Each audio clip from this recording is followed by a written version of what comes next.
துலா ராசி நேயர்களுக்கு வந்து 2026 எப்படி இருக்கும்?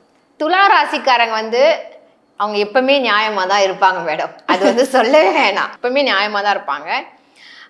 அந்த அந்த நியாயம் வந்து நம்ம சைடில் நீங்கள் எப்பவுமே நியாயமாக இருக்குது அதே நியாயத்தை வந்து எதிர்க்க இருக்காங்களே அவங்கக்கிட்டே எதிர்பார்ப்பாங்க அவங்க.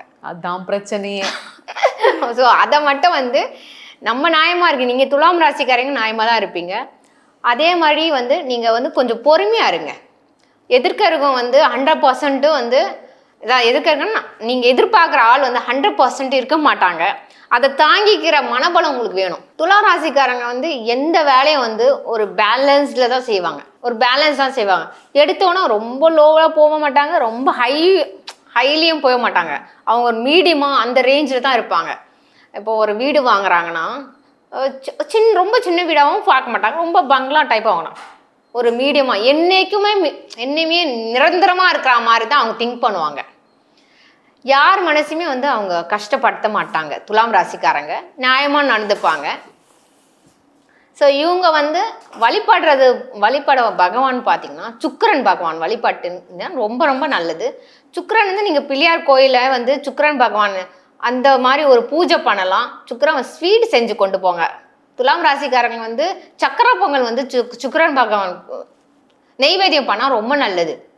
நீங்கள் வீட்லேயும் பண்ணலாம், இல்லை கோவிலில் போயிட்டு வெள்ளிக்கிழமையில வந்து சாயந்தரமாக வந்து ஒரு சக்கரை பொங்கல் வச்சு படைச்சிங்கன்னா ரொம்ப ரொம்ப நல்லது.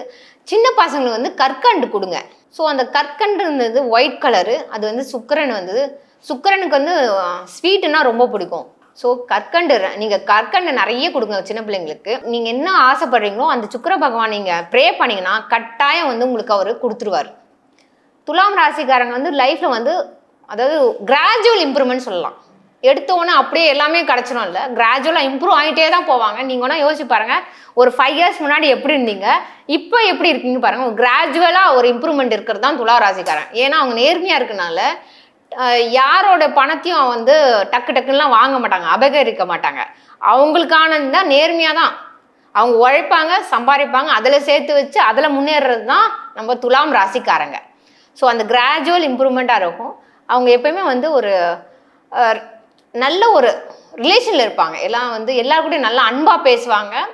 என்ன தேவையோ எல்லாருக்கும் ஹெல்பிங் டெண்டன்சி நிறைய இருக்கும். ஸோ நீங்கள் வந்து சுக்கிரன் பகவான் வழிபட்டால் ரொம்ப நல்லது. லக்ஷ்மி தேவியை வழிபட்டாலும் ரொம்ப நல்லது. நீங்கள் இதுக்கு ஏதாவது குறிப்பிட்ட நாள் இருக்கா மேடம்? சுக்கிர பகவான் வழிபடுறது வந்து நீங்கள் ஃப்ரைடே அன்னைக்கு மார்னிங் முடிஞ்சால் மார்னிங் 6:15 to 7:15 வரைக்கும் வழிபடலாம். அப்படி கோயிலுக்கு போயிட்டு வரலாம். இல்லை எனக்கு மார்னிங் அவ்வளோ சீக்கிரம் போக முடியாதுன்னா சாயந்தரம் நீங்கள் வந்து 6:15 7:15 வரைக்கும் போயிட்டு நீங்கள் அந்த சுக்கிரன் பகவான் வழிபட்டு நவகிரகத்தை ஒரு 9 வாட்டி சுற்றிட்டு பூவெலாம் வாங்கி சாமிக்கெலாம் போட்டுட்டு வந்தீங்கன்னா ரொம்ப நல்லது.